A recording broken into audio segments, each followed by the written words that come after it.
In this season of Pearl Meyer Unscripted, we're looking at executive compensation through an industry lens. Our co-hosts, Mark Rosen and Aalap Shah, are joined by several colleagues who specialize in different industries, including technology, healthcare, oil and gas, and more, to examine the aspects of compensation design that are unique to each. We continue our technology discussions with a closer look at how AI, delayed IPOs, changing valuations, and evolving private markets are reshaping compensation and equity strategy. Mark and Aalap are joined by Managing Director Will Cockle, who is based in San Francisco and advises technology companies on executive compensation, equity strategy, and corporate governance across the company lifecycle, from venture-backed startups preparing for an IPO to established public companies. Together, they discuss why tech companies are no longer operating in a single compensation market, how boards should think differently about AI native versus traditional SaaS companies, and why compensation strategy increasingly needs to be treated less like a benchmarking exercise and more like a capital allocation decision. Let's listen in. Hey, Will, thanks for coming in, being on our podcast today. Aalap and I are really excited to talk about some things going on in the tech space. Yeah, excited to be here. Thanks for having me, Mark. Yeah, Will, really appreciate you taking the time. If you don't mind, I just going to jump into something that's quite top of mind for many of my tech clients is how are compensation dynamics differing between AI-focused companies and more traditional SaaS companies? Great question, Aalap. What we're seeing is two very different markets, as you outlined. The AI-focused and AI-native companies are competing for very different talent and facing different challenges than the traditional SaaS market. For example, on the AI topic, boards are starting to ask not just how do we compete, but which talent market are we competing within? I wrote a recent article on this where AI talent really isn't just one market. We've seen it be grouped into three broader markets. It's the frontier AI creators, those large language models. It's the AI product builders, and then the AI-enabled operators. And those companies have very different talent strategies. For example, frontier AI or those AI-native companies, the board conversation is really about attracting that scarce talent, balancing the premium pay with internal equity, and deciding whether the extraordinary AI compensation should remain exceptional or become part of that long-term pay model. On the SaaS topic, for traditional SaaS companies, the board conversation is very different. It's about rebuilding the confidence in equity, managing dilution, retaining those high performers and keeping them engaged and focused, and evaluating whether one-time actions are necessary at this point in the company's life cycle. Things like potential repricing of options, one-time retention awards, or exceptional grants to that key talent to make sure that they are retained and engaged as the company weathers this market volatility. Yeah, I think you make a great point there in some of those strategies, because I think what the SaaS companies are really struggling with right now is how to make their equity story compelling again. Whereas the AI companies are not necessarily having to tell that story, but they have to really tell the story of what that promise of that equity value could be and when and how soon it'll get delivered. You gave some great counsel on the SaaS side.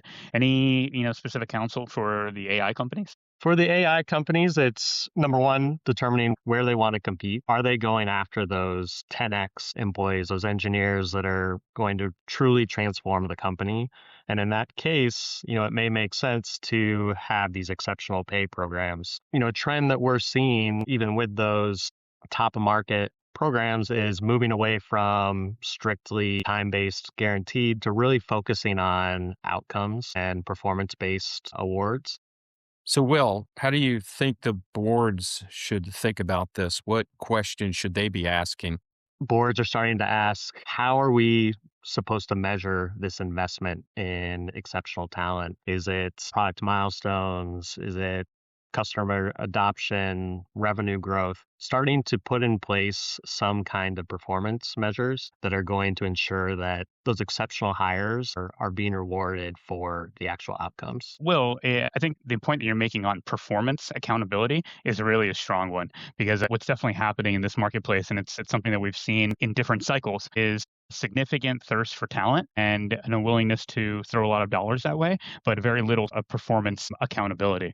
So are you suggesting this performance accountability should be for all hires, or are we really talking about only the executive hires, or would you include the engineering hires as well? So, I mean, ideally, it applies to the whole company. We're seeing focus on efficiency, productivity, profitability, particularly as the capital expenditures are increasing, regardless of what type of company it is. But the way that boards think about the performance is different depending on the type of employee or the function. For example, it could be limiting the equity participation to your high performers and really focusing awards on those that are performing well and that are critical to the future of the company versus spreading it widely across the organization, which was more of the traditional approach, 4 or 5 years ago. From an executive perspective, having more at-risk compensation aligned with the metrics that are important for the company. We're seeing, particularly at the pre-IPO level, among some of the SaaS companies that may be doing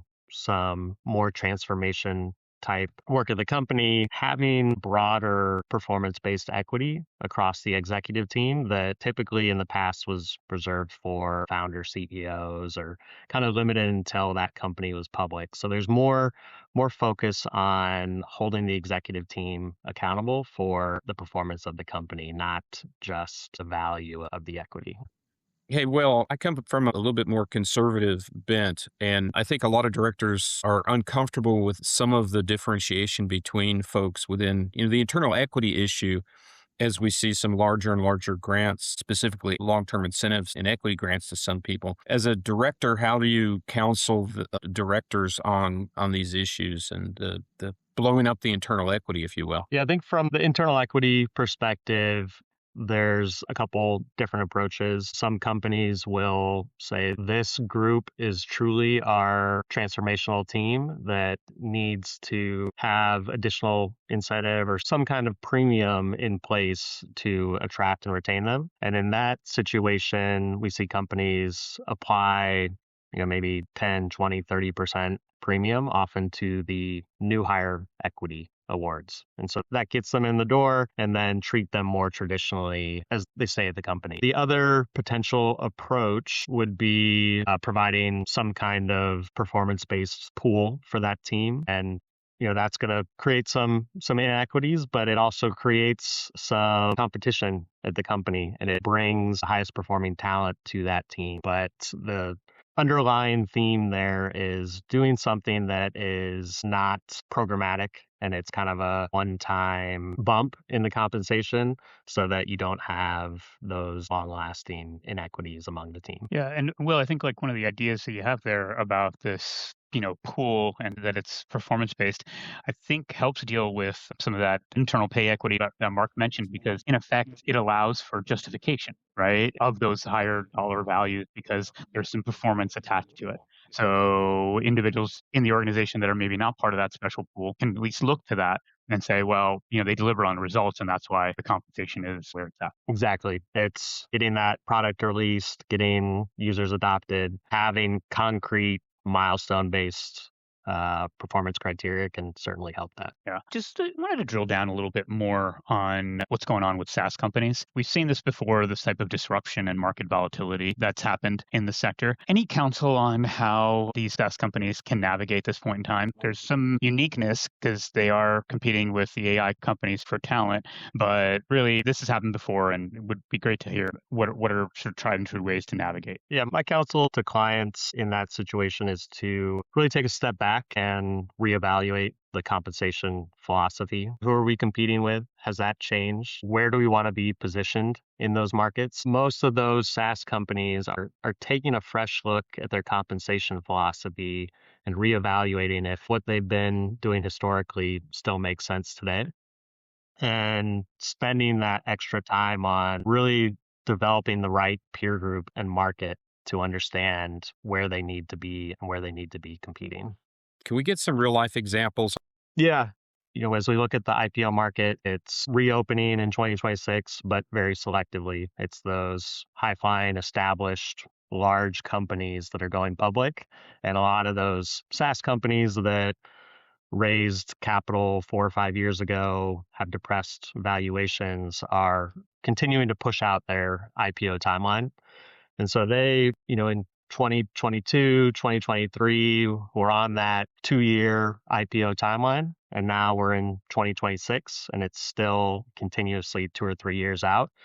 And so in those situations, working with the committee, reevaluating the compensation philosophy, those companies may have been looking to large public company pay practices in anticipation of IPO, but maybe it makes sense to take a step back and let's look at 1 to 2 billion valuation private companies and what that comp strategy looks like. One key difference would be the equity compensation. So instead of doing the annual value-based grants in RSUs, it may make sense to look at what are these grants as a percent of company and continue to grant options to really align with that 2 to 3 year timeline to IPO. And for those long tenured companies, it may also make sense to think about what are our near-term liquidity strategies to provide some liquidity to employees that have been working for this IPO for a long time that keeps getting pushed out. Yeah, that's an excellent point, Will. I mean, this is something that is very top of mind for our larger private clients. And so thinking through this and making sure you're sort of putting forward the right strategy and in a timely manner, whether there's a formal board or just the executive management team should really be thinking about. Yeah, and as the company stays private longer, those options stack up and there's just more potential dilution in play. And what we've seen is it's very nuanced. It's no longer, here's the market for where our dilution should be at. Do we have a long tenured team? Do we have a lot of founders in place? Or are we totally rehiring a new executive team at this stage to lead the transformation? And does it make sense to have 5% dilution this year to get that team in place and make sure that they're aligned? And what I've seen with clients and boards is that boards are very receptive to more dilution and more equity spend, as long as we take that time to be thoughtful about what markets are we competing with, who are these critical employees that we're hiring, and how do they stack up versus market. And so having that process and discussions with the committee really helps determine what's the right move from an equity perspective. So, Will, just as we close up here, I mean, any parting thoughts for our AI clients? Any counsel you'd like to give? What I would say is focus on durability and flexibility. Those are kind of contrasting points, but when we think about the durability piece, this is a time of uncertainty and volatility. We've seen this before with COVID. SaaS itself disrupted the prior technology model. Now AI is creating another reset. So boards should think about where they want to compete, how they want to compete, and not redesign the compensation every time the market moves, but then evaluate that compensation program and the efficacy of it more routinely and frequently so that you're flexible to respond to changes and not doing total redesigns every time the market moves. That's some really good advice. Will, this has been really great. I appreciate your comments. It's been my pleasure. Thanks so much. Yeah, Will, I really appreciate you taking the time to talk with us today. Take care. Our thanks to Will for giving us a deeper understanding of how compensation markets are evolving within the tech sector. In our next episode, Malcolm Adkins will rejoin us to discuss how AI's value chain is extending beyond traditional technology companies into data centers, power, infrastructure, and energy-related businesses, and how this extension creates compensation questions around scarce talent, targeted premiums, and internal equity. Until then, you can find all of our unscripted episodes on Spotify, Apple Podcasts, pearlmeyer.com, or wherever you get your podcasts. Thanks as always for listening. We'll meet you back here next week.